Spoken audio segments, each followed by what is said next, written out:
नमस्कार, मैं विशाल कुमार स्वागत करता हूँ आपके परिवार मिशन यूपीएससी 02 में।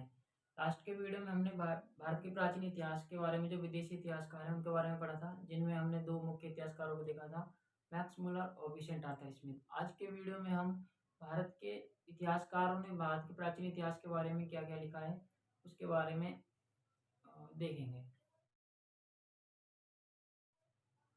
देखिए, भारत के प्राचीन इतिहास को बहुत ही सामान्यीकृत ढंग से प्रस्तुत करने का कारण एक ये था कि जो ब्रिटेन था उसकी औपनिवेशिकवादी जो नीति थी और पूंजीवादी उसकी नीति थी। यानी कि समाज कल्याण तो बहुत ही कम होता था और लूट-मार ज़्यादा होती थी। जिसके चलते भारत के प्राचीन इतिहास को बहुत कमतर दिखाया गया। भारत में स्वशासन और राजनीति जैसी कमियाँ बताई गई, जिसकी भर्त्सना करते हुए जिसके विरोध में भारत के जो इतिहासकार हैं उन्होंने लिखना स्टार्ट कर दिया था। सबसे पहले जो इतिहासकार हैं उनका नाम है राजेंद्र लाल मित्र, जिन्होंने एक बुक लिखी थी इंडो आर्यंस, जिसमें उन्होंने तार्किकता का प्रयोग किया,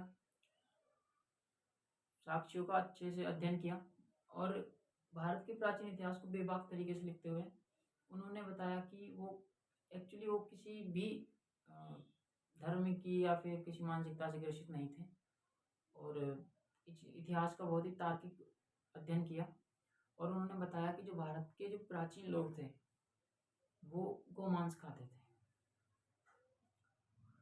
भारत में प्राचीन समय में बहुत सी कुरीतियाँ भी थी, लेकिन जो भारत के लोग थे वो स्वशासन से परिचित थे, खुद का शासन चला सकते थे।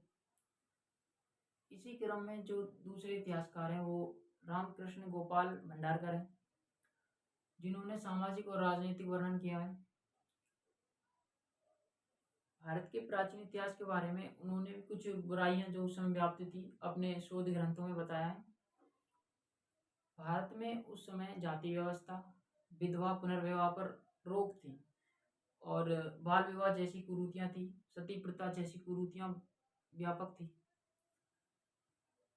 एक अन्य इतिहासकार हैं जिनका नाम विश्वनाथ काशीनाथ, महाराष्ट्र के गांव-गांव जाकर पांडुलिपियां और प्राचीन इतिहास के जो साक्ष्य थे उनको जुटाकर उन्होंने प्राचीन समय के विवाह जो थे उनके ऊपर एक बहुत महत्वपूर्ण शोध किया। एक अन्य इतिहासकार देवदत्त रामकृष्ण भंडारकर, जो कि रामकृष्ण गोपाल जी के पुत्र थे, रामकृष्ण गोपाल भंडारकर जी के पुत्र, इन्होंने अशोक के ऊपर और प्राचीन भारत में जो राजनीतिक संस्थान थे उनके लिए एक शोध किया और बहुत सारी किताबें उसके लिए लिखी।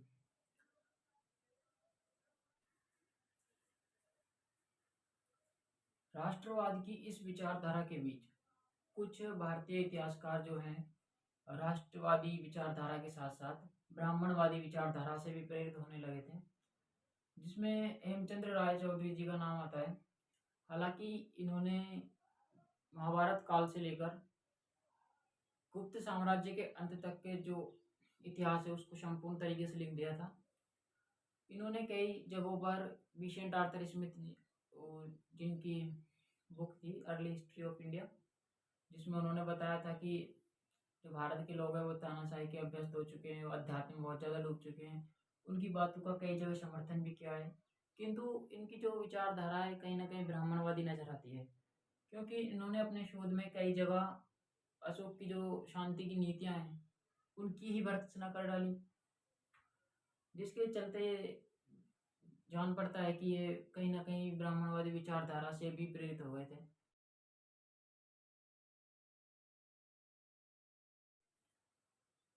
के.ए. नीलकंठ शास्त्री जी, हालाँकि इन्होंने अपनी जो बुक है उसमें दक्षिण भारत का काफ़ी वर्णन किया है। समूचे दक्षिण भारत का वर्णन तो नहीं किया, लेकिन कहीं न कहीं जो है अपनी बुक में इन्होंने दक्षिण भारत का अच्छा खासा वर्णन किया है। ये भी जो है ब्राह्मणवादी विचारधारा से प्रेरित थे। इन्होंने ब्राह्मणवादी जो सर्वोच्चता है, ब्राह्मणों की सर्वोच्चता समाज में, उस पर अधिक जोर दिया, समन्वय पर अधिक जोर दिया। एक अन्य इतिहासकार आरसी मजूमदार, वो भी कहीं ना कहीं हिंदी पुनर्जीवन को लेकर अधिक प्रेरित दिखे। एक अन्य इतिहासकार पीके जायसवाल, जिनकी बुक थी the Hindu polity. Hindu polity जो है वो बहुत ज़्यादा फेमस बुक है, जो 1924 में पब्लिश हुई थी। देखिए, इसका निष्कर्ष क्या निकलता है? निष्कर्ष ये निकलता है कि जो औपनिवेशिक काल था उसमें जो इतिहासकारों ने लिखा था, विदेशी इतिहासकारों ने, कि भारत के लोग जो है तानाशाही के अभ्यस्त हैं, ना तो उनको शासन चलाना आता है, ना वो कभी गणतंत्र जैसी पद्धतियों से परिचित हुए हैं, जिसका खंडन जो है भारत के इतिहासकारों ने काफ़ी अच्छी तरीके से किया है। देखिए, सब कुछ जो हुआ था वो कहीं ना कहीं ब्रिटेन की औपनिवेशिकवाद की जो नीति थी उसको सही ठहराने के लिए किया गया था। ब्रिटेन की पूंजीवादी जो नीति थी उसको सही ठहराने के लिए किया गया था।